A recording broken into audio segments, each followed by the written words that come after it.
Cuba anda bayangkan, kalau badan anda sendiri yang melawan anda, fikiran anda tahu, aku selamat. Tapi pada masa yang sama, jantung anda berdegup laju, nafas rasa sesak dan satu badan rasa macam tengah menjerit ketakutan. Tanpa sebab yang jelas. Ini bukan fantasi tau. Ini adalah realiti sebenar bagi seseorang yang akan kita kenali sebentar lagi. Okey, jom kita kenal dengan Nadira. Kisah dia bermula tepat jam 3.15 pagi. Dia terjaga, tapi bukan sebab mimpi ngeri.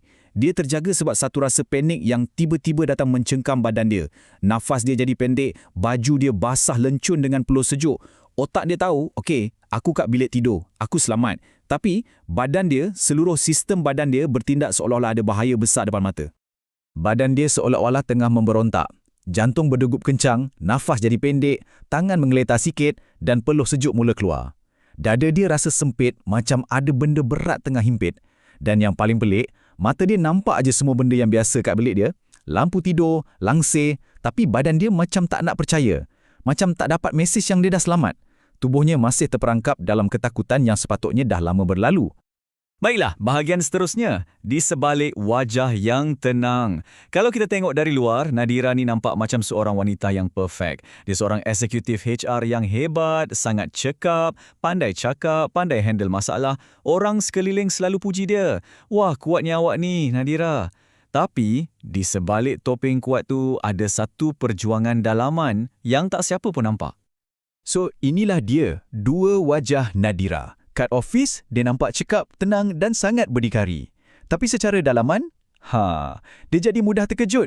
Bunyi kuat sikit pun dah buat dia melompat. Dia mula elak tempat-tempat sempit macam lift atau meeting yang terlalu ramai orang. Dan malam-malam, memang susah nak tidur lena. Setiap hari tu macam satu persembahan tau. Dia penat sangat sebab kena sentiasa berlakon jadi normal. Dan satu hari, sampailah ke muncaknya. Masa tu, dia tengah meeting.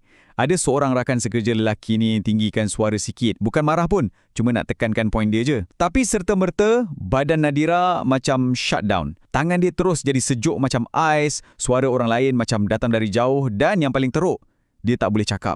Langsung, mulut macam terkunci. Sekali lagi, otak dia tahu tak ada apa-apa yang bahaya, tapi badan dia dah masuk mod kecemasan. Dan ayat inilah yang akhirnya keluar dari mulut dia bila dia cari bantuan profesional. Inilah dia, the breaking point. Saat di mana dia sedar yang dia tak boleh terus-terusan hidup macam ni. Jurang antara apa yang otak dia tahu dengan apa yang badan dia rasa dah terlalu besar untuk dia tanggung sorang-sorang. Memanglah takut nak mengaku kan? Tapi inilah langkah pertama dia untuk pulih. Di sinilah kita mula menamakan hantu yang menghantui Nadira ni. Kita akan cuba faham apa itu gangguan stres pasca trauma atau PTSD. Sebabnya, bila kita dah tahu nama benda ni, barulah kita sedar, semua yang Nadira rasa, semua reaksi badan dia yang pelik tu, itu semua bukan tanda dia lemah atau gila. Ada penjelasan di sebaliknya. Jadi apa sebenarnya PTSD ni? Ringkasnya, ia adalah satu keadaan yang terpasang selepas seseorang lalui satu peristiwa yang sangat menakutkan. Otak dia macam tak sempat nak proses trauma tu betul-betul.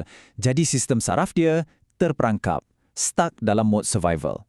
Dan ini penting, PTSD bukan tanda kelemahan ya. Anggap ia macam satu kecederaan biologi pada sistem saraf kita. Butang off untuk sistem penggerak badan dia tu macam dah rosak. Cara paling senang nak faham, bayangkan ia macam penggera kebakaran dalam rumah. Bila ada api, baguslah dia bunyi untuk selamatkan kita. Itu fasa 1, bahaya. Bila api dah padam, sepatutnya penggera berhenti kan? Itu fasa 2, semua selamat. Tapi bagi penghidap PTSD, mereka terperangkap di fasa 3, tersekat. Penggera tu duk berbunyi je 24 jam walaupun api dah lama padam. Buat badan sentiasa rasa tak tenang, sentiasa rasa macam bahaya ada di mana-mana. Baiklah, sekarang kita dah faham masalahnya, jom kita tengok jalan menuju pemulihan. Dan fokusnya kat sini, pulihkan badan, bukan setakat fikiran. Jadi, macam mana nak pulih? Kuncinya bukan dengan paksa diri untuk lupakan apa yang jadi. Tak, kuncinya ialah kita kena ajar semula badan kita untuk rasa selamat di sini dan sekarang. Ini adalah satu ayat yang Nadira dapat dari terapinya yang betul-betul mengubah segalanya. Awak tak perlu move on. Awak perlu dipulihkan. Dengar tu, kenapa ayat ni penting? Sebab masyarakat kita selalu sangat suruh move on. Macamlah ia semudah petik jari. Tapi sebenarnya, penyembuhan trauma ni bukan soal kuat atau tak kuat. Ia satu proses. Proses yang perlukan masa, kesabaran dan belas kasihan pada diri sendiri. Jadi apa alat-alat yang boleh bantu? Ada terapi yang memang fokus pada trauma untuk bantu kita proses memori tu. Ada teknik grounding. Contohnya, bila kita rasa panik, kita fokus pada rasa tapak kaki atas lantai. Benda simple macam tu boleh tarik kita balik ke masa sekarang. Lepas tu ada amalan somatik yang fokus pada badan, macam latihan pernafasan untuk lepaskan stres yang dah lama terperangkap tu. Semua ni ada satu tujuan je, nak bagi otak dan badan kita berbaik semula dan faham yang bahaya tu dah tak ada. Dan ini membawa kita ke bahagian terakhir, mesej dari luka lama. Dan mesejnya mudah, tubuh anda adalah pelindung, bukan musuh. Perjalanan Nadira ni berakhir dengan satu anjakan pemikiran yang sangat besar. Dia akhirnya jumpa jalan keluar, bukan dengan melawan diri sendiri, tapi dengan memahami dirinya.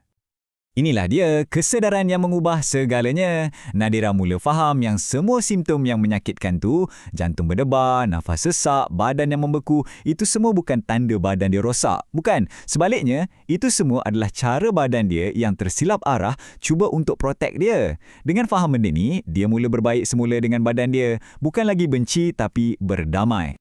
Jadi, saya nak tinggalkan anda dengan soalan ini. Macam mana kalau reaksi-reaksi badan yang kita selalu label sebagai over, lemah atau tak patut tu sebenarnya bukan satu kegagalan?